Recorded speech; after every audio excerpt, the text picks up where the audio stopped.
En Castilla y León se han firmado el pasado mes de junio casi un 7% más de hipotecas. Se han rubricado 1.887 préstamos. En el conjunto del país el incremento ha sido todavía mayor.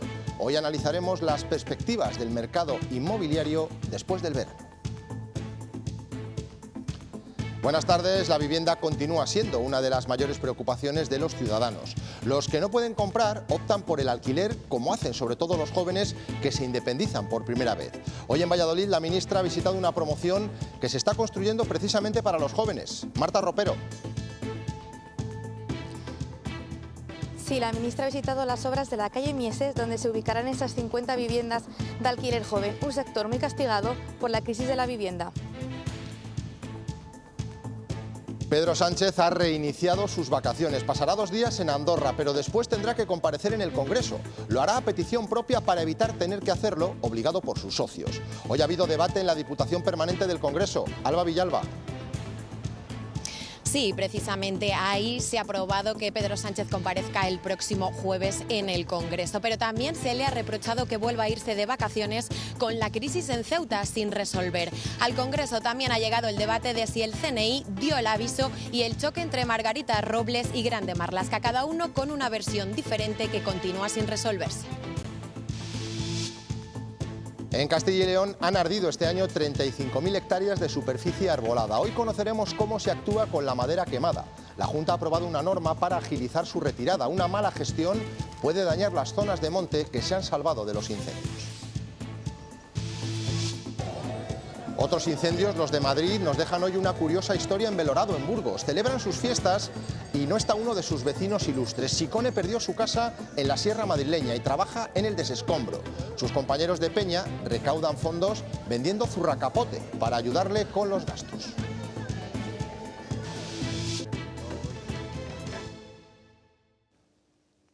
Desde enero, mes a mes, las hipotecas para la vivienda en Castilla y León han ido bajando respecto al año pasado, pero con el verano la tendencia ha cambiado.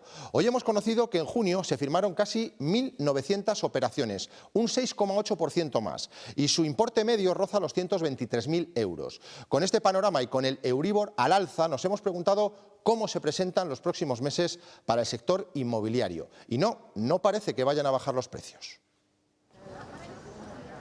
Da igual a quien preguntemos. Carísimo, horrible. Es hablar de vivienda. La juventud no nos podemos ir a comprar un piso. Y la respuesta casi siempre es la misma. Está muy difícil, ¿eh?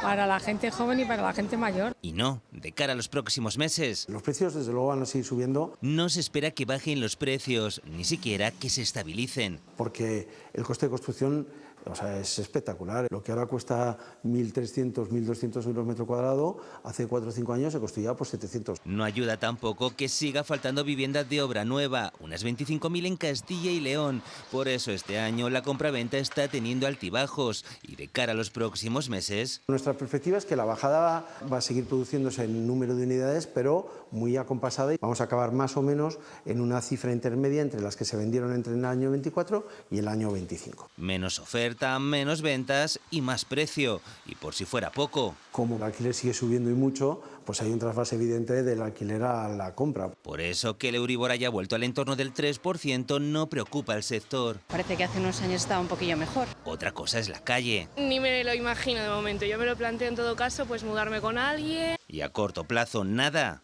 Parece que vaya a cambiar. Muchos jóvenes no pueden emanciparse por el precio de la vivienda. La mayoría ni se plantea meterse en una hipoteca y buscan opciones en el alquiler. Una de ellas pasa por las llamadas viviendas colaborativas. Las rentas están subvencionadas por las administraciones. Hoy la ministra y la vicepresidenta regional han visitado una promoción en Valladolid. Marta. Sí, de hecho ambas han estado esta mañana visitando las obras donde se ubicarán esas 50 viviendas de alquiler joven que todavía estarán listas dentro de unas 6 u 8 semanas. La obra ha contado con una inversión de 6,6 millones de euros dentro de una acción conjunta de alquiler asequible entre Ayuntamiento y Junta de Castilla y León. Todo ello para favorecer el acceso a la vivienda a los más jóvenes, un colectivo muy castigado por la crisis de la vivienda aquí en España. Son 50 de las nuevas viviendas colaborativas de alquiler joven que van a ver la luz gracias a la colaboración institucional. El precio de alquiler es algo más de 400 euros y esta es una inversión importante para la Junta de Castilla y León, con uno de los principales problemas a los que se enfrenta la sociedad hoy día, que es el de la vivienda. Un conjunto residencial innovador que cuenta con zonas de coworking, lavanderías, garajes y espacios comunes. Viviendas con 60 metros cuadrados útiles, 2 dormitorios, 2 baños y terraza, cumpliendo así los estándares del sello de calidad Tuya Vivienda y con la calificación energética de tipo A. Que la vivienda no sea cualquier tipo de vivienda, sino con altos estándares de calidad, como en estas viviendas en las que nos encontramos, y con precios asequibles, donde el motor de la construcción pública tiene que ser la garantía del derecho. El objetivo es impulsar el acceso a una vivienda digna a jóvenes menores de 36 años. Las próximas semanas, ministra, sacaremos la convocatoria de ayudas con los fondos del Ministerio de Vivienda, en este caso, el bono de alquiler joven. Basado en un modelo de vivienda colaborativa apuesta por una vida comunitaria que fomenta el desarrollo urbano sostenible y la retención del talento en nuestras ciudades. Más cosas. El gasto en pensiones en este mes de agosto ha subido un 6% respecto al año pasado. Se han destinado casi 14.500 millones de euros a los abonos de incapacidades, jubilaciones, viudedades y otros conceptos. En Castilla y León, el incremento de la pensión media fue de casi el 5%. Esa pensión media se situó en la comunidad en 1.376 euros, 3 puntos por encima de la media nacional. Zamora es la provincia con una menor cuantía, con 1.194 euros, frente a las máximas que están en Valladolid, Burgos y Palencia, superando los 1.400 euros. En cuanto al número de pensiones, la comunidad subió un 1% en tasa interanual hasta las 640.000, 3 de cada 4 son de jubilación, con una media de 1.570 euros. Zamora también es la provincia con la paga más baja, con 1.348 euros, frente a la de Valladolid, con 1.700 y los 1.600 de Burgos y Palencia. La Consejería de Movilidad realiza pruebas de asfalto en la A601, la autovía de Pinares en Segovia. A lo largo de 1 kilómetro se ha extendido aglomerado que contiene 1/3 de áridos reciclados. Luego se van a analizar variables como la rodadura o la seguridad para comparar con datos del asfalto anterior y ver la posibilidad de aplicar en futuras actuaciones de mantenimiento. Este tramo experimental de 1 kilómetro en incorporar dentro de la mezcla bituminosa un 30% de aditivo, de parte reciclada del fresado de la misma autovía A601. Eso nos permite llegar una comparativa en cómo ver cómo se mantienen a lo largo del plazo y cómo se comportan durante los años este tipo de adiós con el tráfico normal de la autovía.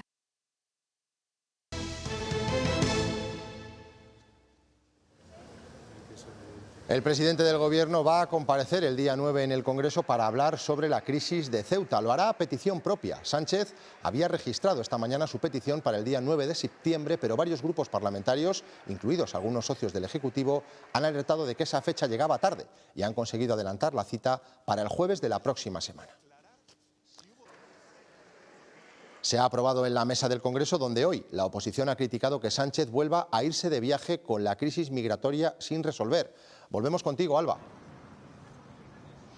Sí, el PP reprocha a Sánchez que vuelva a irse de vacaciones mientras la situación en Ceuta cada vez es más tensa y cuando dicen esa crisis migratoria no se ha resuelto. Pero además también dicen que se va de vacaciones cuando en su propio gobierno hay lo que los populares califican como una guerra civil por el choque de versiones entre Grande Marlaska y Margarita Robles sobre si el CNI dio el aviso. Precisamente ese debate ha llegado hoy también al Congreso y dicen desde el Ejecutivo que intentan sobre todo calmar esa situación, pero la oposición considera que hubo información suficiente para poder evitarlo.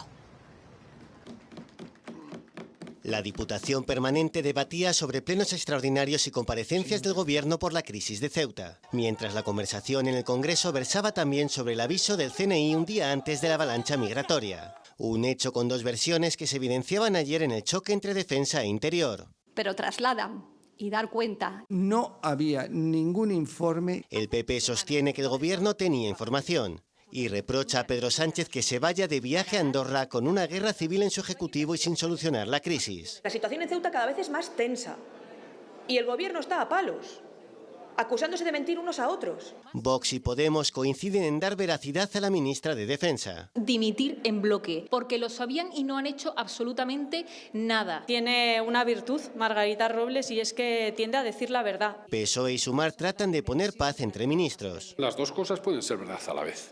Posiblemente de lo que no se dio cuenta o no alertó es de la dimensión extraordinaria que tenía. Creemos que esto se queda un poquito en lo anecdótico. Por su parte, Junts aprovecha para exigir. Que Catalunya tingui les competències en matèria de migració. Ocurre cuando el BOE ha publicado la creación del mando único para la crisis de Ceuta y que este va a durar hasta el 31 de diciembre.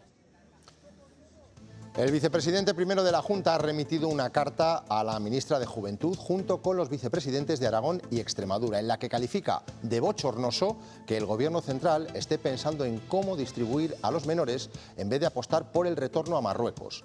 Carlos Pollán anuncia que impugnará judicialmente todos los expedientes individuales de menas de Ceuta que no finalicen con su devolución a Marruecos.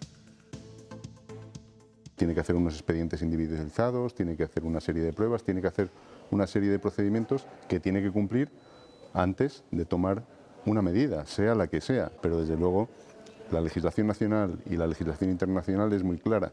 Hay que reunificar con su familia a esos menores y, aparte, hay que retornarlos a su país. Es una reivindicación que llevamos haciendo, es unas iniciativas judiciales que ya el Gobierno de la Junta de Castilla y León lleva haciendo desde hace meses. Mientras el Gobierno sigue llamando a la colaboración institucional, hoy el ministro de Industria y Turismo ha apelado al cumplimiento del marco legal por parte de todas las administraciones. Resolver lo que está pasando en Ceuta es responsabilidad de todas las instituciones, entre todos lo tenemos que afrontar y resolver y, por tanto, haría apelación a la responsabilidad y también al cumplimiento de las leyes. Sencillamente se trata de cumplir las leyes. Les hablamos ahora de la mujer fallecida ayer en el accidente de caza de Palencia. Es vallisoletana, se llama Raquel García. Además de cazadora y una experimentada tiradora, era también coordinadora de gimnasia en la Fundación de Deportes del Ayuntamiento de Valladolid. El Instituto Anatómico Forense confirmó ayer por la tarde el fallecimiento de una mujer de 53 años tras recibir un disparo por la mañana durante una jornada de caza en la localidad palentina de Hermedes de Cerrato. La Guardia Civil investiga los hechos apuntando la principal hipótesis a un accidente. La víctima se habría interpuesto en la trayectoria de un disparo que realizó su pareja a una bandada de codornices. Cuando Emergencias llegó al lugar, la víctima estaba grave pero consciente. Falleció horas después en el Hospital Río Ortega de la capital vallisoletana, ciudad de residencia y trabajo tanto de la fallecida como de su pareja. Ambos eran experimentados tiradores. La siniestralidad en la caza es muy baja en nuestra comunidad. Poquísima siniestralidad, muy poca. De hecho, es el primer fallecido en varios años. No había habido desde hace mucho tiempo un fallecido en Castilla y León. Por ello lamentan desde la Federación de Caza de Castilla y León profundamente el accidente con resultado mortal en la provincia palentina. Queremos transmitir a sus familias, a sus allegados, pues nuestro más sentido pésame. Desde la Federación recuerdan que si acompañamos a un cazador es muy importante mantenerse unos pasos por detrás y estar pendiente de sus movimientos. La persona que te acompaña va detrás tuyo, con lo cual es muy difícil que haya un accidente. El problema es, como en toda actividad que conlleve un riesgo, el exceso de confianza. Igual muchas veces en la confianza está el peligro, ¿no? Y acostumbrados a cazar juntos y acostumbrados a tirar en las tiradas juntos, o sea que quiero decir que en la pareja que estaban hartas de tirar tiros y de meter horas en el campo. Cualquier precaución es poca cuando por el medio hay armas de fuego. Tras el terrible incendio originado este verano en Burgoondo, en Ávila, y que ha calcinado casi 38.000 hectáreas del Alberche y del Tietar, ha surgido una iniciativa ciudadana que se nutre del voluntariado. Más de 548 personas se han inscrito ya. Están desarrollando trabajos de urgencia en los terrenos calcinados. Ana Agustín, cuéntanos, ¿qué tareas se han desarrollado? Sí, una treintena de voluntarios han acudido a la llamada de Renace Ávila aquí en Navaluenga, en este monte calcinado por el incendio terrible que asoló buena parte de este término municipal. Su tarea es realizar fajinas como esta que ven a mi espalda y albarradas para evitar que las lluvias que se prevén ahora a comienzos de otoño arrastren las cenizas hasta el pueblo y sobre todo arrastren el terreno, arrastren el suelo. Tenemos que mantener este suelo para que pueda volver a tener vida. Provistos de picos, palas, hachas, motosierras, el grupo de voluntarios que trabajan en Navaluenga se preparan para subir al Negro Monte. Nuestro monte le defendemos del fuego primero y ahora le tenemos que defender del agua. Así es, el mayor peligro está ahora en las precipitaciones. Creíamos conveniente intentar proteger el suelo de la erosión que se produce después de que se queman los árboles, sobre todo pensando en las captaciones. La treintena de voluntarios trabaja incansablemente sobre el terreno. Vi la iniciativa que tenían de hacer estas pequeñas retenciones de terreno. Yo soy ingeniero de montes, pero no la había visto nunca en el terreno, entonces para mí era una oportunidad fenomenal de ayudar. Yo también soy biólogo y pues para mí también ha sido, sin pensármelo dos veces, todo lo que se puede hacer, es una pequeña gota en el océano. Sin embargo, y aunque ahora se desarrollan labores urgentes para evitar las escorrentías, el proyecto Renace Ávila tiene un objetivo más amplio, más a largo plazo. Ya en el próximo mes vamos a empezar a solicitar la posibilidad de ir a centros educativos a lo largo del siguiente y los siguientes cursos, porque tenemos que dar mucha formación en los municipios. Todo para prevenir y ser más eficaces ante próximos incendios. De momento, hasta que caiga la noche, este grupo de voluntarios realizará un trabajo de urgencia. Más de 50.400 hectáreas han ardido en Castilla y León en lo que llevamos de año, 35.000 de superficie arbolada. Y detrás de esas cifras quedan miles de hectáreas de monte en las que toca ahora actuar. La madera quemada puede convertirse en otro problema para la recuperación del monte y por eso la Junta acaba de aprobar una normativa para agilizar su retirada y evitar que el daño llegue también a las zonas que se han salvado del fuego. El fuego se apaga, pero el peligro no termina aquí. Toda esta madera quemada puede convertirse en el lugar perfecto para que algunos insectos se multipliquen. Los escolítidos, los barrenadores de la madera, que si dejamos esa madera muerta o en el monte, pueden crear plaga. Así que para evitarlo toca retirarla. Se autorizan unos 20.000 aprovechamientos anuales, ¿vale? Lo que hace esta orden es facilitar y agilizar. Porque hasta ahora el propietario tenía que solicitar una autorización o comunicar el aprovechamiento. Con esta nueva orden y ante el riesgo fitosanitario, no tiene que hacer ni una cosa ni otra. Directamente publicada la orden, puede proceder a sacar el arbolado quemado. Eso sí, hay plazos. En el caso de los pinos, la retirada será obligatoria hasta marzo de 2027. Para el resto de especies se recomienda hacerlo antes de marzo del 28. Una madera que, aunque esté quemada, todavía puede tener una segunda vida. Para el uso como de biomasa, tabla para palet. Pero sacar la madera es solo el primer paso. Lo primero es la retirada para evitar el riesgo fitosanitario. A la vez hacer lo que denominamos las obras de emergencia para contener la erosión y posteriormente ya se entra en la restauración. Después llegar a la recuperación del terreno, aunque replantar no siempre es necesario. Hay zonas, especies que se regeneran de forma natural. Y solo donde la naturaleza no consiga hacerlo por sí sola habrá que replantar, como podría ocurrir en zonas afectadas por el incendio de Burgo Hondo en Ávila. Belorado celebra hoy la festividad de San Vítor. Es una tradición a la que este año faltará uno de sus vecinos, Chicone, que estos días está desescombrando su casa que quedó arrasada en los incendios de la Sierra de Madrid. Pero sus compañeros de Peña lo tendrán muy presente. Han organizado un zurracapote solidario para recaudar fondos y ayudarle a reconstruir su vivienda. La casa de Chicone quedó totalmente arrasada por el fuego en el incendio de Navas del Rey, en la Sierra de Madrid. Se ha quedado sin nada, absolutamente sin nada, en los incendios de la Sierra Oeste de Madrid, ha perdido su casa. Por eso estos días no podrá disfrutar de las fiestas de Belorado, pero sus compañeros de Peña no le dejarán solo. Ningún beauty se queda en el camino. Haremos todo lo posible para que este miembro de los beauties salga adelante. Han decidido organizar un zurracapote solidario para recaudar fondos con el fin de ayudar a su compañero de Peña, recuperando además una tradición de esta localidad. Antiguamente cada peña tenía un chamizo y no se vendía, porque el zurracapote no se vendía, sino que se servía normalmente en porrones y había un bote.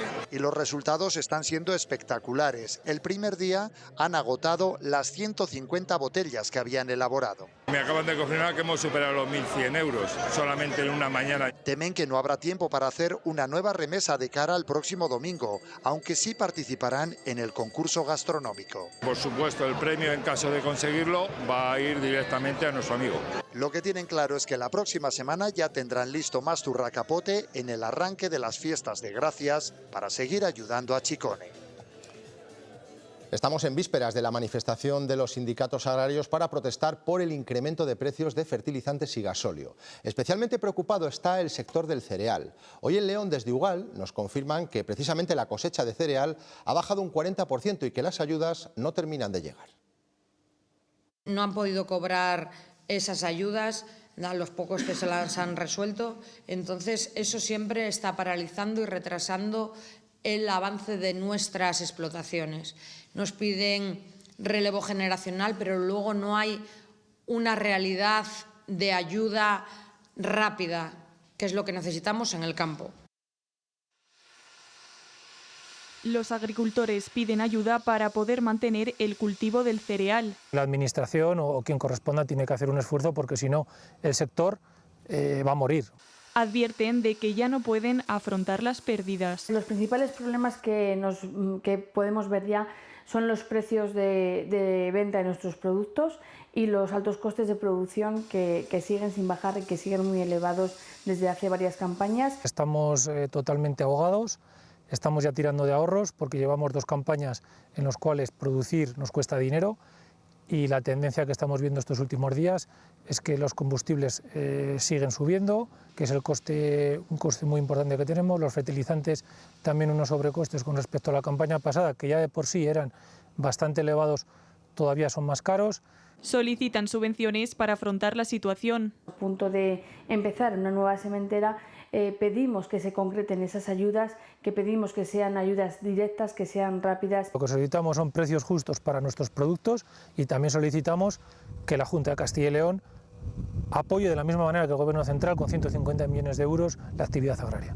Exigen una respuesta acorde al peso que tiene el cereal en la comunidad autónoma. Diversificar la oferta para evitar la concentración de los visitantes, ampliar las propuestas para alargar las estancias y todo desde un respeto al medio ambiente. Ese es el objetivo del Plan de Sostenibilidad Turística de Salamanca, en el que Junta y Gobierno Central han invertido 5 millones de euros. Hoy el ministro Jordi Hereu ha visitado algunas de las actuaciones.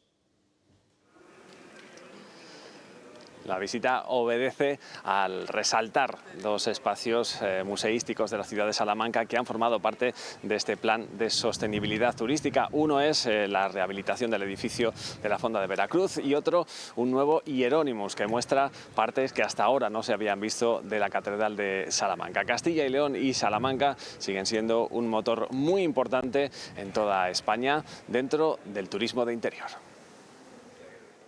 Pero hay un gran potencial de desarrollo, de dar a conocer esta maravilla que es esta ciudad, esta catedral, este patrimonio al mundo. Y en esto estamos invirtiendo.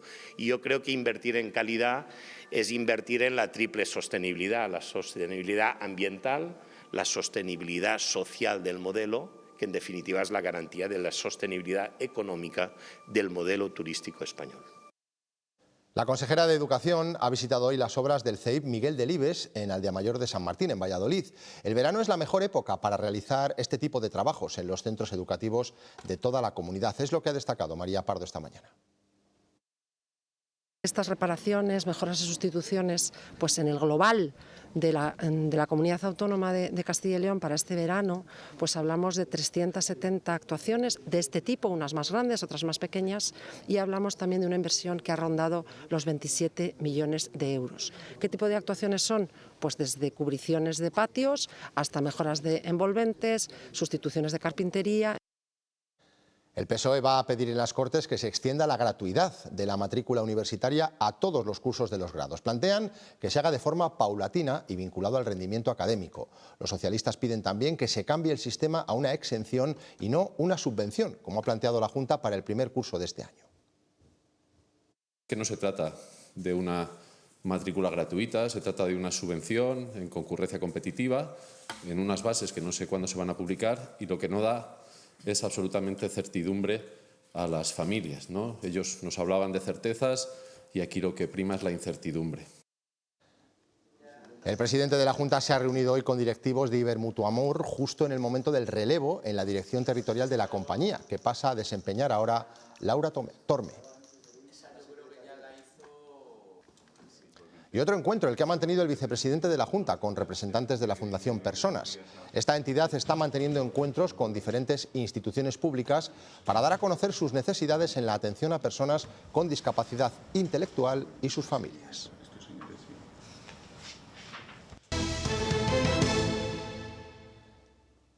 A alguien no le ha hecho falta esperar a la Navidad para recibir un importante ingreso extra. Un afortunado o afortunada ha sido el único acertante de primera categoría ayer en la Bonoloto, lo que le ha hecho ganador de un premio de casi 400.000 euros. El boleto fue validado en la Administración número 5 de Salamanca. Sus 6 aciertos han hecho que la suerte vuelva a sonreír a esta Administración.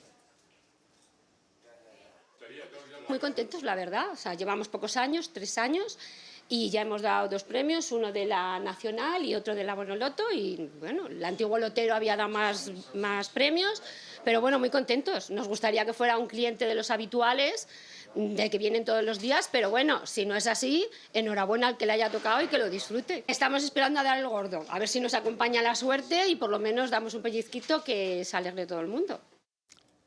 El Callejón de la Luna de Covarrubias se ha convertido en un lienzo donde mujeres del pueblo, junto a creadoras profesionales y estudiantes de Bellas Artes de la Universidad de Cuenca, rescatan objetos cotidianos y los transforman en arte contemporáneo. Es el proyecto colaborativo Huella, la antesala del Festival de Mujeres Creadoras de Castilla y León, que arrancará en septiembre. Cazuelas, piedras, frutas u hortalizas, hasta trapos olvidados en los desvanes. Vamos a necesitar que nos traigáis más tomillo y romero. Objetos cotidianos que cobran una segunda vida y se convierten en arte en estos murales colaborativos que desde ayer decoran el Callejón de la Luna de Covarrubias. Es un proceso de creación con mujeres, territorio, creación contemporánea. 4 grandes lienzos que representan el aire, el fuego, la tierra y el agua y que durante toda la semana irán tomando forma de las manos de los vecinos. Varias generaciones que se unen aquí para crear juntas.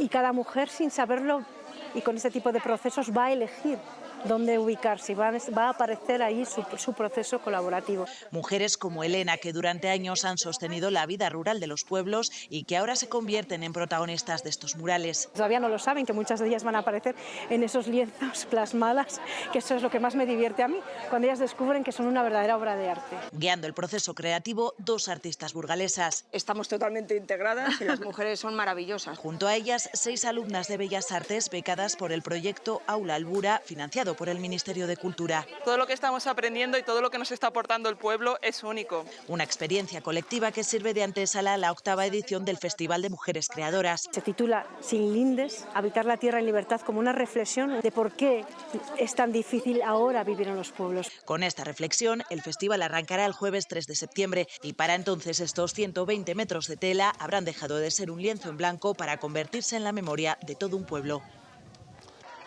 Ciudad Rodrigo ya vive inmersa en la Feria de Teatro de Castilla y León. Van a ser más de 60 actuaciones hasta el sábado, en una cita que este año apuesta por la diversidad y la variedad. Todas las manifestaciones escénicas están representadas, desde el arte conceptual de Tente Nublo a las propuestas circenses de Playtime o el humor irreverente de la particular adaptación de La Odisea por la compañía Do Chapito.